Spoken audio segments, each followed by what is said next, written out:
Vai es tāda esmu? Sveiki, mani mīļie! Mēs ar jums šodien paņemsim saliktos procentus. Saliktos procentus kāpēc? Tāpēc, ka šai tēmai matemātikā ļoti maz pieskaras, ļoti daudz ekonomikā. Matemātikā nepieskaras, tāpēc, ka laikam logaritmi tas ir svarīgāk nekā finanšu pratība un vēlāk arī finanšu labklājība, finansiālā labklājība.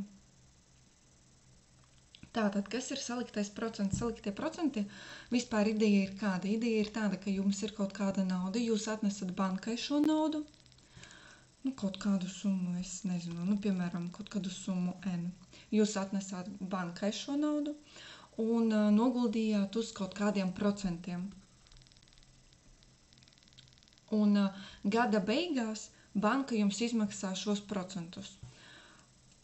Bet tā vietā, lai paņemtu šo procentu naudu, jūs viņu ieguldat, un līdz ar to nākamajā gadā jūsu tie paši procenti aprēķinās ne no sākotnējās summas, ko jūs atnesāt, ja?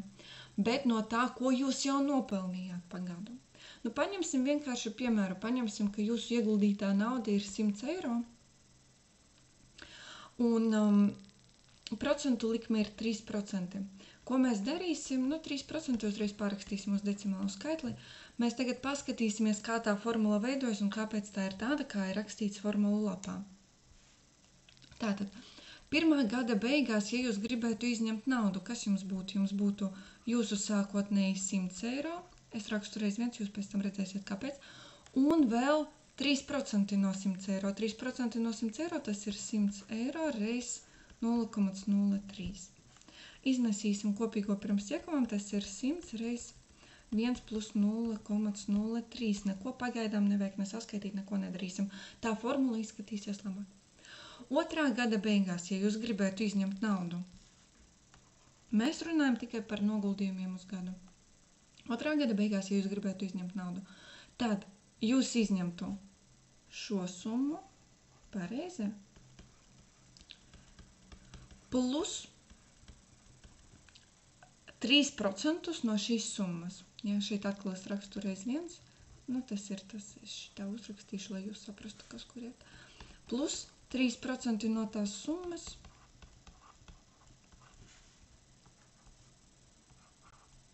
Tie ir reiz 0,03. Atkal mēs iznesīsim kopīgo pirms iekavām. Jūs redzat, kur ir kopīgais? Es viņu cenšos pasvītrot. Labāk būtu, protams, ar citu krāsu, bet bez citas krāsas. Un reiz 1 plus 0,03. Skatieties, šis 1 plus 0,03 nāk no, labi, paņemšu citu krāsu, nāk no šīs iekavas, a šis jaunais 1 plus 0,03, tas ir tas, kas mums palika aiz iekavām, ja? Rezultātā, kas mums sanāk? Mums sanāk, jūs jau redzat, mums sanāk 100 reiz 1 plus 0,03 otrajā pakāpē. Mēs uztaisīsim vēl vienu soli, kas notiek mums 3. gada beigās. Ja mēs 3. gada beigās gribētu izņemt naudu, atkal mēs saņemtu sākotnējo ieguldījumu, kas jau ir 100 reiz 1,03 otrajā,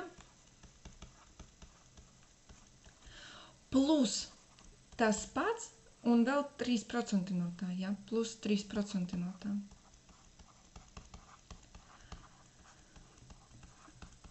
Un rezultātā es varbūt uzreiz rakstu, ja, ka tur būs 100 reiz 1 plus 0,03 trešajā.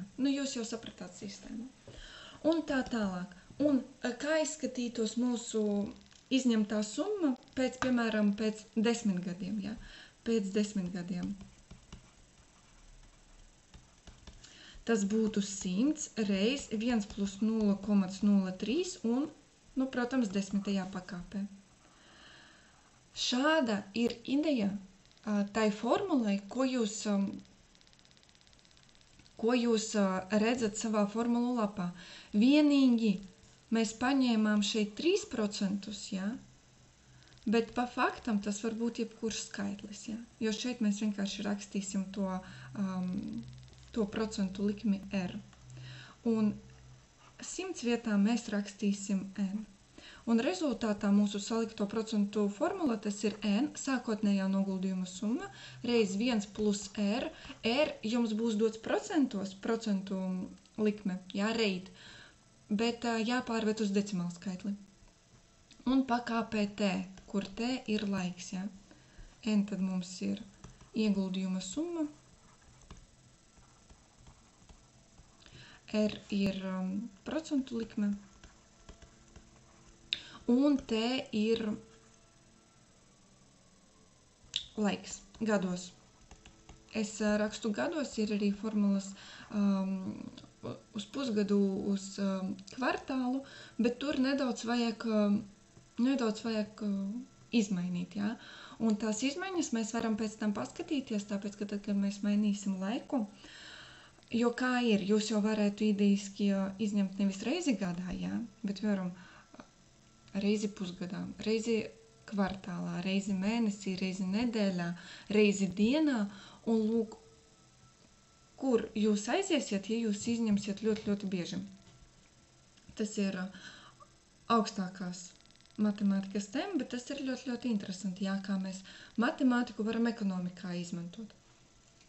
Labi, šādi rodas mūsu formula. Es uzrakstīju mazu kodu Pythonā. Nu, paskatīsimies, labi. Jo jūs arī savu varat pārrakstīt. Nu, es palielināšu. Jūs arī savu varat pārrakstīt. Un tad jums būs kalkulators, jā. Tātad mums ir ieguldījuma summa. Mēs to varam jebkādu paņemt. Nu, piemēram, jums ir brīvi 200 eiro. Jūsu banka tagad piedāvā procentu likmi, nu, piemēram, tur 1,4%, tas ir 0,014. Un noguldījuma laiks jūs, piemēram, noguldat uz 3 gadiem. Nu, vai uz cik gadiem jūs gribat? Uz 7 gadiem. Nē, jūs esat jauni, jūs tik ilgi negribat. Uz 3 gadiem, jā. Un tad, nu, negribu tik tālu. Tad jūs, tūlīt paskatīsimies, cik daudz jūs nopelnīsiet.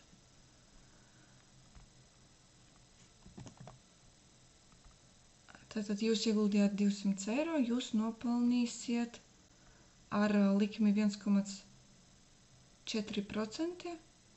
Gada likme tas ir par maz, vai ne? Vajadzēs palielināt. Jūs nopelnītu 6 eiro. No 6 eiro tas labi, tas nav daudz, tās ir 2 kafijas. Un paņemsim lielāku procentu likmi. Paņemsim 3. Kas tad sanāk? Tad sanāk, ka jūs nopelnīsiet jau. Kāpēc tikpat? Tāpēc, ka es neapdeitoju. Tad sanāk, ka jūs jau 12 eiro nopelnīsiet. Īstenībā jums ir jāpaskatās, kādas likmes ir bankā, pirms jums pieņemat kaut kādu ieguldījuma lēmumu. Kāpēc? Tāpēc, ka tas nav finanšu ieteikums no manas puses. Tas ir vienkārši ieteikums izmantot kritisko domāšanu un loģisko saprātu un izmantot formulas. Bet pārbaudiet, vai tās formulas ir pareizas. Tad jums ir saliktie procenti, un salikto procentu gada likme varētu būt mazāka nekā tā teikt fiksēto procentu likme. Jo, piemēram, ja jūs esat redzējuši reklāmas krājobligācijām, ka, piemēram, jūs tur ieguldiet uz 4% gadā, bet tā ir fiksētā likme. Ko tas nozīmē? Tas nozīmē, ka katru gadu jums procents ieskaitās no tā sākotnējās jūsu iemaksātās summas, un tad jūs paskatieties, vai tas ir izdevīgāk nekā ieguldīt bankā. Ņemiet vērā, ka bankā jums ir jāmaksā nodoklis, no krājobligācijām jums nav jāmaksā nodoklis. Tas ir tā, ja jūs kādreiz gribēsiet ieguldīt, vienmēr paskatieties, kur jums ilgtermiņā ir izdevīgāk. Jo bieži 1% saliktais izskatās mazāks, bet gadu gaitā tas dos lielāku pienesumu nekā fiksētā likme. To vienmēr izskatiet.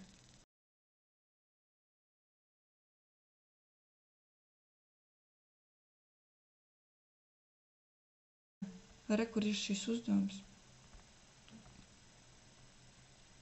Demonstrēt, jā. Nu, labi. Mēs jau redzam to formulu. Tā formula es pārrakstīšu. Tas ir n reiz 1 plus reit pakāpē T, kur te ir gadi. Paskatīsimies, aprēķina noguldījuma summa lielumu, pēc 3 gadiem uzreiz skatāmies, kas mums ir, kādi lielumi 3 gadi, tas ir T. Ja ingadējā procentu likuma ir 8%, tas ir mūsu R, un sākotnēji tika noguldīti 5000 N. Ja, nu tad kopā mums sanāks 5000 reiz 1 plus 8%, tas ir 0,08, pakāpē 3. Es izmantošu savu, labi, šeit izmantošu 5000 reiz 1 plus 0,08, pakāpē 3. Ja nodarbosieties ar Pythonu, tad pakāpi raksta kā 2 zvaigznītes, ja nevis kā jumtiņu, bet kā 2 zvaigznītes. Nu, kur mēs varam norakstīt, ja 6, 2, 9, 8, 5, 6. 6, 2, 9, 8, aizmirstu beigas, 5, 6. 5, 6 eiro. Nu jā, tātad jūs principā nopelnīsiet 1200 3 gadu laikā. Nu, tikai skatieties, protams, ir inflācija, nav tā, ka tā ir tīrā nauda, ko jūs nopelnīsiet, tur ir jāatņem inflācija. Ok, pirmais ir, otrs aprēķini, kādai jābūt procentu likmei, lai sākotnējais noguldījums 3 gadu laikā dubultotos, atbildi nopaļo līdz veseliem procentiem. Labi, taisam, tātad kāds ir jautājums? Noguldījums 3 gadu laikā, tas pats te mums ir 3.